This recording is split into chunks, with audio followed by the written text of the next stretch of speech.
je donne la parole à M. Madié Mbodj, déclarant responsable.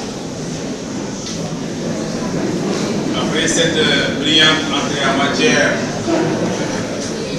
qui nous a été présentée par nos élèves du groupe scolaire Les Pédagogues, je voudrais dire simplement quelques mots en guise d'ouverture pour situer l'initiative du groupe scolaire Les Pédagogues. Madame la ministre Awa Fall Diop, ministre des Relations avec les institutions, Monsieur Dambay, directeur de cabinet du ministre des Télécommunications et des Postes chargé des technologies de l'information et de la communication, Monsieur Sen, conseiller technique à la primature, Mesdames, Messieurs les directeurs nationaux et chefs de service,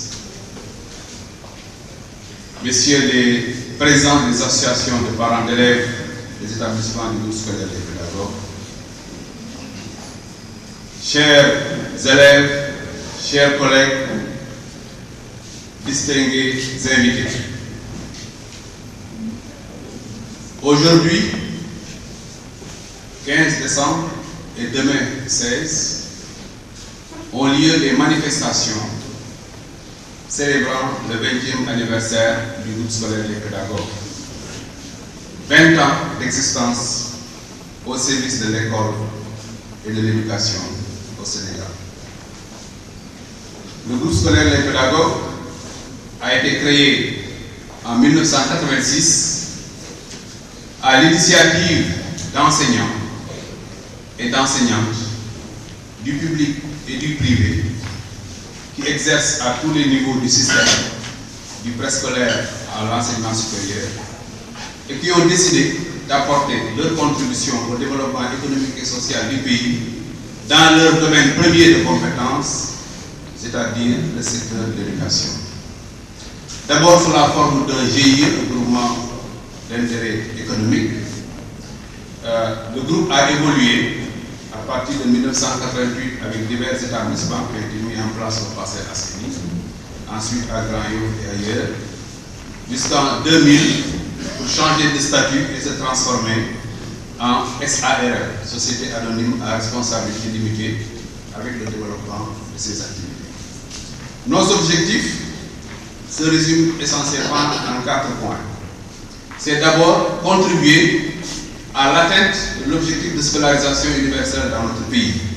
Pour cela, évidemment, nous faisons une offre d'éducation, notamment dans les quartiers de la banlieue de Dakar, les Parcelles Assainies, HLM Grand-Yoff, etc.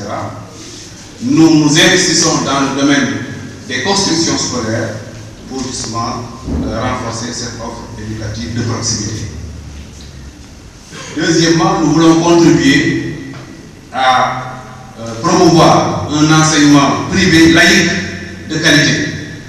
Parce que vous savez que l'enseignement privé s'est beaucoup développé ces dernières années. Évidemment, on y trouve du tout.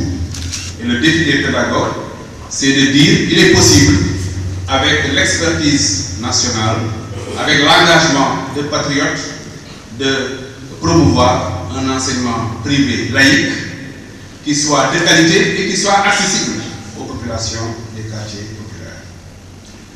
Troisièmement, nous avons pour objectif aussi de contribuer à la création d'emplois stables au profit en particulier de jeunes compatriotes diplômés. Et enfin, l'objectif du groupe, évidemment, est de contribuer aussi à générer des ressources additionnelles au profit de ses membres.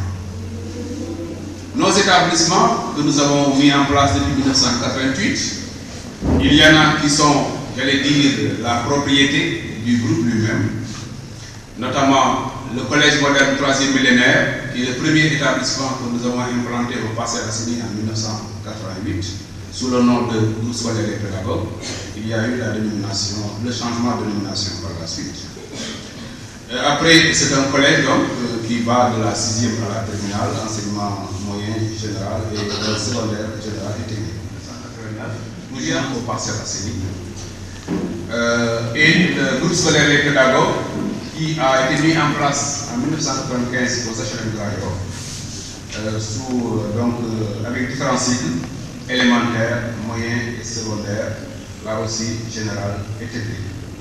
À côté de ces établissements, il y a 3 autres établissements qui sont dans le portefeuille du groupe scolaire des pédagogues, en tant que l'indépendance de l'école Ousmane Fall, à Mbao, à la cité SAR, qui est une école appartenant à la coopérative des travailleurs de la SAR, implantée donc dans l'enceinte de la cité Ousmane Fall, qui est la cité des travailleurs, et qu'ils ont pensé devoir nous confier compte tenu de la réputation de dégager notre structure.